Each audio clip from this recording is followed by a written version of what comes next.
Hello बच्चों, welcome to my channel nursing notes by Pragati. तो बच्चों, हमने अपना डाइजेस्टिव सिस्टम स्टार्ट कर रखा। आज हम उसमें पढ़ेंगे स्टमक के बारे में। ठीक है, हम इसकी एनाटॉमी वगैरह सारी चीज़ें देखेंगे। तो चलिए स्टार्ट करते हैं। तो stomach is a J shaped organ. जो हमारा स्टमक है वो कैसा है? एक जी शेप का ऑर्गन है। That lie in the epigastric, जो कहाँ पे प्रेजेंट होता है? हमारी एपिगैस्ट्रिक के अंदर प्रेजेंट होता है। Umbilical and left hypochondriac region के अंदर ऑफ द एब्डोमन कैविटी। जो हमारी एब्डोमल कैविटी होती है वहाँ पे ये प्रेजेंट होता है। मैं आपको एक बार दिखा देती हूँ कि ये रीजन हमारी कहाँ पे प्रेजेंट होता है एब्डोमल कैविटी के अंदर। ठीक है, एक मिनट रुको बच्चों। देखो बच्चों, मैं आपको ये हमारे जो रीजन्स होते हैं आपको इसके बारे में पता होना चाहिए। तो आप हमारी स्टमक है वो जो कहाँ पे प्रेजेंट होती है? एब्डोमल के एपिगैस्ट्रिक रीजन के अंदर। वो भी कहाँ पे? लेफ्ट हाइपोकॉन्ड्रिक के अंदर, मतलब यहाँ पे। ठीक है, आई होप आपको इतना समझ में आया कि हमारी जो स्टमक है वो कहाँ पे प्रेजेंट होती है। नेक्स्ट हम देखते हैं कि हमारी जो स्टमक होती है उसके साथ और कौन से ऑर्गन है जो अटैच होते हैं। ठीक है, तो जो हमारा एंटीरियर होता है वहाँ पे क्या होता है? The lobe of liver. जो लीवर की लोब होती है, लेफ्ट लोब, वो प्रेजेंट होती है, मतलब अटैच होती है स्टमक के साथ। And the anterior abdomen wall, और जो हमारी एंटीरियर आगे की साइड जो हमारी एब्डोमेन वॉल है वो भी क्या होती है? उससे अटैच होती है। पोस्टीरियर एब्डोमिनल आयोटा, जो हमारा आयोटा आता है एब्डोमेन के अंदर, वो इससे अटैच होता है। Pancreas, spleen, left kidney and adrenal gland जो हमारी होती है ये इसके साथ अटैच करती हैं। सुपीरियर के ऊपर कौन से होते हैं? Diaphragm, oesophagus and left lobe of liver. ये क्या करती है? इससे अटैच करती हैं स्टमक के साथ। Inferior transverse colon and small intestine, जो हमारी ट्रांसवर्स कोलोन होती है और स्मॉल इंटेस्टाइन होती है वो क्या करती है? इसको नीचे से कवर करती हैं। टू द लेफ्ट साइड में कौन सा होता है? हमारा डायफ्राम होता है and spleen. To the right liver and duodenum. ठीक है, मैं आपको एक बार डायग्राम के अंदर दिखाती हूँ ताकि आपको अच्छे से समझ में आए। देखो बच्चों, ये हमारी क्या? स्टमक। देखो अब इसके साथ कौन से ऑर्गन है जो इसके साथ अटैच है? सबसे ऊपर है लेफ्ट लोब है किसकी? लीवर की। ठीक है, यहाँ पे देखो आपको ये एब्डोमिनल आयोटा भी दिख रहा होगा, ये भी क्या है? हमारी स्टमक के साथ यहाँ पे देखो अटैच है। उसके बाद क्या हमारा? डायफ्राम, स्प्लीन, और जो हमारी ये क्या होती है? हमारी जो ये हमारी वो है कोलोन, ट्रांसवर्स कोलोन, जो यहाँ नीचे से ऐसे आएगी। ठीक है, ये भी क्या होती है? हमारी स्टमक के साथ अटैच होती है। स्मॉल इंटेस्टाइन होती है, पेनक्रियाज भी होता है। ठीक है, ये सारी चीज़ें क्या इसके साथ अटैच है। तो आपको ऐसे इसका याद रहेगा कि इसके साथ कौन से जो हमारे ऑर्गन्स हैं वो क्या करते हैं? एसोसिएट करते हैं। ठीक है बच्चों, अब हम आगे देखते हैं स्ट्रक्चर में बच्चों हमने क्या देखना है कि जो हमारी स्टमक है वो कंटिन्यू करती है विद द ईसोफेगस। जो हमारी स्टमक है वो क्या करती है? ईसोफेगस से कंटिन्यू होती है आगे। एट द लोअर ईसोफेरेंजियल स्पिंचर, जहाँ पे क्या होता है हमारा? जो हमने स्पिंचर्स पढ़े थे ईसोफेगस के अंदर दो, तो जो हमारा लोअर ईसोफेरेंजियल स्पिंचर होता है वहाँ से क्या करती है? हमारी स्टमक आगे कंटिन्यू करती है। And the duodenum at the pyloric sphincter, और जो हमारी डुडेनम होती है ये जो हमारा पायलोरिक स्पिंचर होता है यहाँ से इसको आगे कंटिन्यू करती है। तो देखो हमारी स्टमक के अंदर क्या है? It has two curvature. इसके अंदर दो कर्वेचर होते हैं। देखो जो हमारा ऊपर कहाँ से स्टार्ट हुई है स्टमक? जो हमारा ईसोफेगस होता है उसका कौन सा? लोअर स्पिंचर से, यहाँ से। ठीक है, और जो हमारा डुडेनम है वो कहाँ से स्टार्ट होता है? यहाँ से। इसको हम क्या बोलते हैं? पायरोलिक स्पिंचर बोलते हैं। इसके अंदर क्या होते हैं? हमारे दो कर्वेचर प्रेजेंट होते हैं। The lesser curvature is short lie in the posterior surface of the stomach. जो हमारी पोस्टीरियर सरफेस होता है स्टमक का, यहाँ पे लाई होता है। ये जो छोटा वाला कर्वेचर दिख रहा है आपको, इसको हम क्या बोलते हैं? लेसर कर्वेचर बोलते हैं। और जो हमारा ये बिग दिखता है आपको, इसको हम क्या बोलते हैं? ग्रेटर कर्वेचर बोलते हैं। ठीक है, आई होप आपको दोनों कर्वेचर जो समझ में आए होंगे। आगे है just below the sphincter pyloric sphincter it curved upward to complete the J shape. जो हमारा क्या है? ये हमारा पायरोलिक स्पिंचर होता है उससे पहले ये क्या करती है? ऊपर की साइड थोड़ा सा कर्व कर लेती है और क्या करती है? अपनी जे शेप को कंप्लीट करती है। The anterior region angle acutely upward then curved downward. जो देखो क्या होता है? ये पहले हमारा यहाँ ऊपर आया एकदम से, इसका एंगल ऐसे कह रहे हैं कि सबसे पहले क्या होता है? देखो जो हमारा एंटीरियर रीजन का एंगल है वो एकदम क्या करता है? ऊपर की साइड जाता है, और उसके बाद क्या करता है?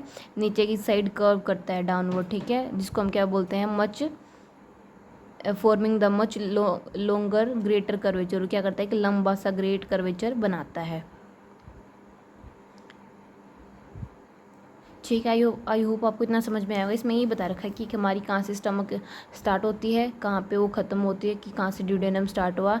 इसमें एक हमारा लेसर कर्वेचर प्रेजेंट होता है, एक हमारा ग्रेटर कर्वेचर प्रेजेंट होता है। और जो ये क्या करती है, पायरोलिक्स पिंचर से पहले थोड़ा सा अपनी ऊपर की साइड कर्व कर लेती है, अपवर्ड जाती है और अपनी जे शेप को कवर करती है।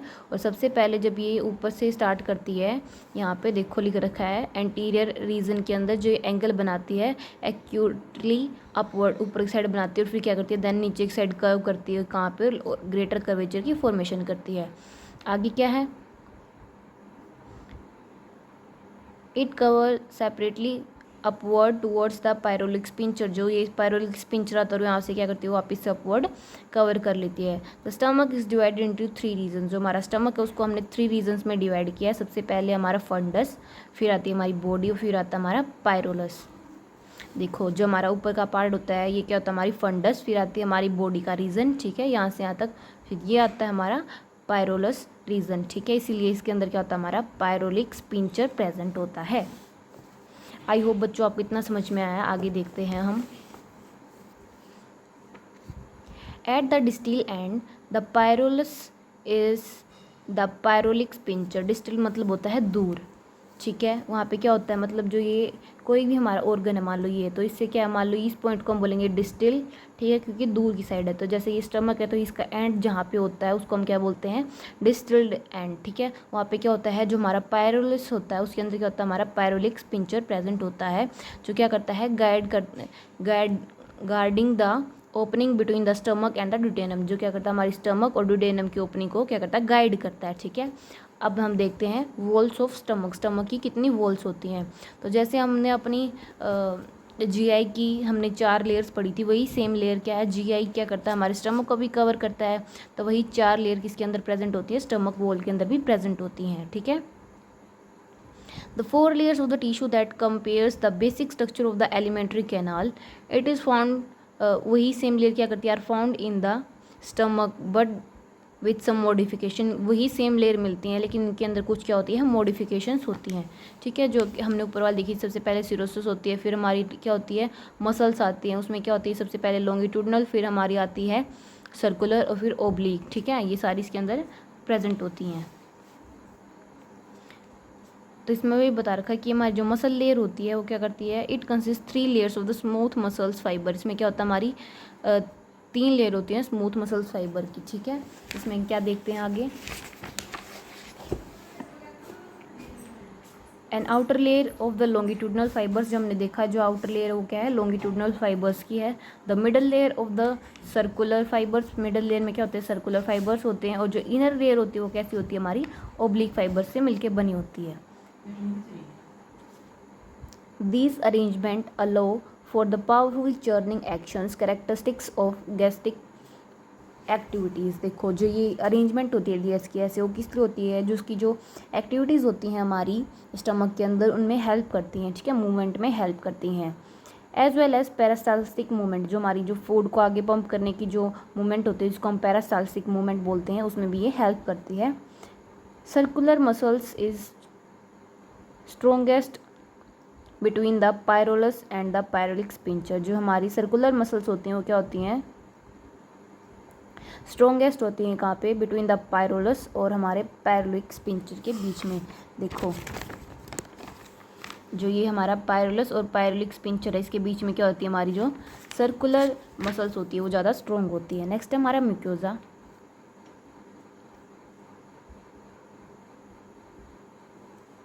देखो जब क्या होता है हमारी जो स्टमक है एम्पटी होती है उसके अंदर क्या होते हैं कुछ हमारे लाइनिंग्स या आपको फोल्ड दिखते हैं लॉन्गिट्यूडनल रेजेस, ठीक है, उसको क्या करते हैं ये उसके अंदर क्या होते हैं ये म्यूकोजा मेम्ब्रेन से मिलके बने होते हैं। देखो when the stomach is empty the mucosa membrane lining is thrown into longitudinal folds and ridges बना लेते हैं and as it fills the ridges are stretched out giving the surface a smooth appearance. जब ये क्या करते हैं जब ये स्ट्रेच होते हैं ना तो ये क्या करते हैं एक स्मूथ सा अपीयरेंस दिखाई देता है इसके अंदर, ठीक है। देखो इसमें भी आपको दिख रहे होंगे, देखो ये दिखा रखे रेजेस, ये आपको ऐसे दिखते हैं, कोई मतलब एक अंदर लेयर एक बाहर ऐसे दिखेगी ना, तो जब ये स्ट्रेच होती है तो इसमें क्या होता है, आपको एक स्मूथ सरफेस दिखाई देता है। Numerous gastric glands are situated below the surface of the mucosa membrane. जो हमारी म्यूकोसा मेम्ब्रेन प्रेजेंट होती है स्टमक के अंदर, उसके नीचे क्या होते हैं, बहुत सारी गैस्ट्रिक ग्लैंड्स प्रेजेंट होती हैं, ठीक है। And open on to it, और वो क्या करती है, हमारी जो म्यूकस मेम्ब्रेन है उसके ऊपर क्या करती हैं, जो ग्लैंड्स हैं ओपन करती है, ओपन होती है वहाँ पे, ठीक है। दे कंटेन स्पेशलाइज सेल, इसके अंदर क्या होता है, कुछ स्पेशलाइज सेल होते हैं, including the chief cells and the parietal cells which secrete constituents of the gastric juice. जो क्या करते हैं, आपने जो गैस्ट्रिक जूस होता है उसके कुछ पार्टिकल्स, मतलब कुछ कॉन्स्टिट्यूएंट्स होते हैं, वो क्या करते हैं, सीक्रेट करते हैं किसके अंदर, स्टमक के अंदर, ठीक है। आई होप आपको इतना समझ में आया। अब हम देखते हैं ब्लड सप्लाई की, स्टमक को ब्लड सप्लाई कैसे होती है। जो arterial supply to the blood the arterial supply to the stomach is by the left gastric artery. जो हमारी लेफ्ट गैस्ट्रिक आर्टरी होती है वो क्या करती है, सप्लाई करती है हमारे स्टमक को, जो क्या होती है, एक ब्रांच होती है हमारी किसकी, कोलाइक आर्टरी की। The right gastric artery and the, और जो हमारी राइट गैस्ट्रिक आर्टरी है वो भी क्या करती है, सप्लाई करती है स्टमक को। जो वेनस ड्रेनेज होता है इसका कहाँ पे होता है, हमारा पोर्टल वेन के अंदर होता है, ठीक है बच्चों। आई होप आपको इतना समझ में आया। हमने देखा है स्टमक के बारे में, देखा कौन से ऑर्गन उसके साथ एसोसिएट करते हैं, उसका स्ट्रक्चर क्या होता है, मैंने आपको अच्छे से स्ट्रक्चर समझाया उसका। फिर हमने देखा कि वॉल्स कैसी होती हैं स्टमक के अंदर, ठीक है। हमने मसल्स लेयर के बारे में पढ़ा कि 4 मसल लेयर होती हैं, उनका काम क्या होता है, कहाँ पे कौन सी ज़्यादा प्रेजेंट होती है। फिर हमने देखा म्यूकोसा मेम्ब्रेन, उसके अंदर क्या होते हैं, बहुत सारी हमारी उसके नीचे ग्लैंड्स प्रेजेंट होती है, जो अपने सिक्रेशंस को कहाँ पे, उस म्यूकोसा मेम्ब्रेन के अंदर सिक्रीट करते हैं, ठीक है, उनका क्या काम होता है। फिर हमने देखा ब्लड सप्लाई की, हमारे स्टमक को ब्लड सप्लाई कैसे मिलती है और उसका वेनस ड्रेनेज कैसे होता है। अब हम देखेंगे आगे gastric juice and the functions of stomach क्या फंक्शन होता है, हमारे जो गैस्ट्रिक जूस होते हैं उनको देखेंगे।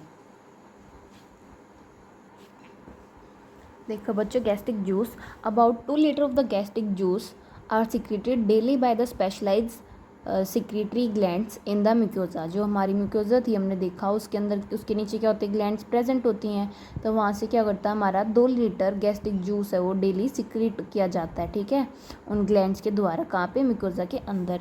उन ग्लैंड, उसमें जो जूस होता है वो किस किस चीज़ों से मिलकर बना होता है, तो उसके अंदर क्या होता है, वाटर प्रेजेंट होता है, मिनरल सॉल्ट्स प्रेजेंट होते हैं, म्यूकस प्रेजेंट होता है, secreted by the goblet cells. जो क्या करते हैं, हमारे गोबलेट सेल्स उसको सिक्रेट करते हैं, ठीक है।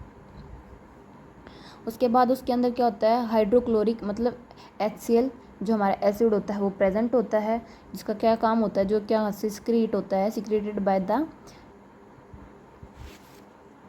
Parietal cells. और फिर जो हमारा दूसरा फैक्टर वो कौन सा होता है, इंट्रिंसिक फैक्टर। ये क्या करता है, हमारे गैस्ट्रिक ग्लैंड के अंदर रिलीज होता है, ठीक है। तो हमारा HCl है वो कहाँ से सिक्रेट होता है, पैराइटल सेल से। और जो हमारा इंट्रिंसिक फैक्टर होता है वो गैस्ट्रिक ग्लैंड के अंदर प्रेजेंट होता है। उसके बाद है इनएक्टिव एंजाइम प्रिकर्सर्स भी प्रेजेंट होते हैं, जैसे पेप्सिनोजन, जो secrete by chief cells in the gland. जो क्या करते हैं, जो चीफ सेल्स होते हैं ग्लैंड के अंदर वो इसको सिक्रेट करते हैं, ठीक है। अब हम देखते हैं फंक्शंस क्या होते हैं हमारे गैस्ट्रिक जूस के। तो ये क्या कहता है, वाटर होता है इसके अंदर, तो क्या करता है, लिक्विडफाई करता है कि इसको, फूड को, ठीक है, फूड के साथ मतलब ज़्यादा मिक्स होगा तो उसको क्या करेगा, थोड़ा सा लिक्विफाई में कन्वर्ट कर देगा। उसके बाद इसके अंदर HCl प्रेजेंट होता है, जो acidification of the food and inactive कर देता है हमारा स्लाइवा के एंजाइम को। जो हमारा HCl प्रेजेंट होता है वो क्या कर देता है, फूड को थोड़ा सा एसिडिक बना देता है, और जो हमारा स्लाइवा था, स्लाइवरी अमाइलेज, उसको क्या कर देता है, इनएक्टिव कर देता है और किल कर देता है इंजेस्टेड माइक्रो ऑर्गेनिज्म। जो माइक्रोब्स हमने जो फूड के साथ जो खाए हैं उसको क्या कर देता है, किल कर देता है। नेक्स्ट है pepsinogen. Pepsinogens are activated to pepsin by both HCl and pepsin already present in stomach. जो क्या करता है, जो हमारा पेप्सिनोजन होता है वो क्या करता है, एक्टिवेट हो जाता है किसके अंदर, पेप्सिन के अंदर। कब, जो हमारा HCl होता है वो उसको एक्टिवेट करता है, और जो कुछ उसके अंदर पहले से स्टमक के अंदर पेप्सिन प्रेजेंट होता है वो क्या करेगा, पेप्सिनोजन को जो इनएक्टिव है उसको क्या करेगा, एक्टिव कर देगा, ठीक है। आगे है these enzymes being the digestion of protein. ये क्या करते हैं एंजाइम्स, मतलब पेप्सिनोजन ये क्या करता है, प्रोटीन के डाइजेशन में हेल्प करता है। नेक्स्ट है intrinsic factor is necessary for the absorption of vitamin B12 from the ilium. जो हमारा इंट्रेंसिक फैक्टर था गैस्ट्रिक जूस के अंदर, वो क्या करता है, एब्जॉर्प्शन में हेल्प करता है किसके, विटामिन B12 की, कहाँ से, हमारे इलियम से, जो क्या आता है हमारे एक इंटेस्टाइन का पार्ट होता है। नेक्स्ट है हमारा जो म्यूकस होता है वो क्या करता है, प्रिवेंट करता है मैकेनिकल इंजरी से to the stomach wall by lubricating the content. जो हमारा म्यूकस प्रेजेंट होता है वो क्या करता है, उसको की स्टमक की वॉल है उसमें कोई इंजरी ना हो उससे प्रोटेक्ट करता है, उसको में लिब्रिकेशन का हेल्प करता है। ठीक है, आई होप बच्चों आपको फंक्शंस हैं जो गैस्ट्रिक जूस के और उसके अंदर किस किस चीज़ों से मिलकर बना होता है आपको इतना समझ में आया होगा। तो इसके अंदर हम गैस्ट्रिक जूस के अंदर इतना ही पढ़ते हैं। अब हम देखेंगे फंक्शंस ऑफ स्टमक। तो चलिए अब हम देखते हैं फंक्शंस क्या होते हैं स्टमक के। दिस इंक्लूड, इसमें क्या क्या होता है, टेम्परेरी स्टोरेज। इसमें क्या करता है, जो फूड है वो टेम्परेरी स्टोर होता है हमारी स्टमक के अंदर। Allow time for the digestive enzyme pepsin to act. वो क्या करता है, जो हमारे डाइजेस्टिव एंजाइम्स होते हैं उनका, जैसे पेप्सिन हो गया, उनके एक्शन के लिए यहाँ पे क्या करता है, कुछ समय के लिए स्टोर करता है कि यहाँ पे वो जो एंजाइम्स अपना एक्शन दिखाए फूड को और ब्रेक डाउन करे। ठीक है, नेक्स्ट है हमारा केमिकल डाइजेशन। इसमें क्या होता है, जो पेप्सिन स्प्लिट कर देता है कि इसको प्रोटीन्स को किसके अंदर, पॉलीपेप्टाइड्स के अंदर। ठीक है, नेक्स्ट है हमारा मैकेनिकल ब्रेकडाउन। क्या होता है हमारे स्टमक के अंदर, मैकेनिकल ब्रेकडाउन होता है। ठीक है, इसमें क्या होता है हमारा द 3 स्टमक जो मसल्स होती हैं, जो हमारी स्टमक की मसल लेयर होती हैं वो क्या करती है, इन्वॉल्व होती हैं इसके अंदर। स्टमक मतलब ये तीनों ये लेयर्स होती है वो इन्वॉल्व हो जाती हैं मैकेनिकल ब्रेकडाउन में, और जो फूड है उसको क्या करती हैं, जो फूड को क्या करती है, जो इतने भी एंजाइम्स रिलीज हो रहे हैं उनके साथ क्या करती है, मिक्स करने में हेल्प करती है। ठीक है, इससे क्या होता है, जो हमारी गैस्ट्रिक की मोटिलिटी और जो सिक्रेशन होती है वो इंक्रीज हो जाती हैं by the parasympathetic nervous stimulation के द्वारा। नेक्स्ट है बच्चों लिमिटेड एब्जॉर्प्शन। इसमें क्या होता है, जो वाटर, अल्कोहल और कुछ ऐसे लिपिड सोल्युबल ड्रग्स होते हैं जिसका क्या होता है, लिमिटेड एब्जॉर्प्शन होता है। ठीक है, स्टमक से। नेक्स्ट है हमारा non specific defence against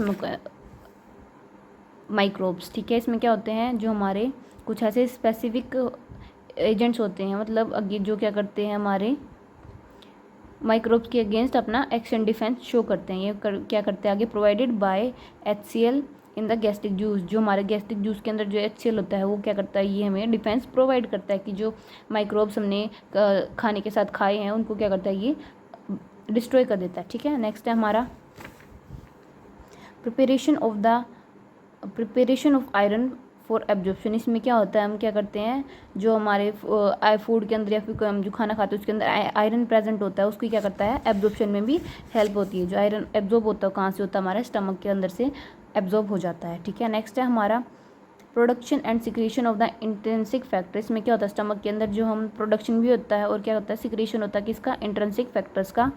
A protein needed for the absorption of vitamin B12। जो हमारा इंट्रिंसिक फैक्टर वो क्या है, जो विटामिन B12 होता है उसकी एब्जॉर्प्शन के लिए ज़रूरी होता है। ठीक है, आई होप आपको आज जितना मैंने स्टमक पढ़ाया उतना समझ में आया होगा। आप ऐसे ही नोट्स भी बना सकते हो साथ साथ, क्योंकि मेरे को इतना टाइम नहीं लगता कि मैं आपके नोट्स प्रोवाइड करूँ। तो आप जैसे मैंने इसमें हाइलाइट्स कर रखे हैं ये पॉइंट, आप ऐसे लिख सकते हो, जो मैंने पढ़ाया है आप वो साथ साथ लिख सकते हो ताकि आपके नोट्स भी जो अच्छे बन सके। और मैंने आपको डायग्राम भी समझाया ताकि आपको अच्छे से समझ में आए। तो हमारा स्टमक है जो कंप्लीट होता है। आई होप आपको इतना समझ में आया। अगर आपको समझ में आया तो प्लीज़ चैनल को सब्सक्राइब करें और अपने दोस्तों के साथ शेयर करना ना भूलें और वीडियो को लाइक करें। Thank you.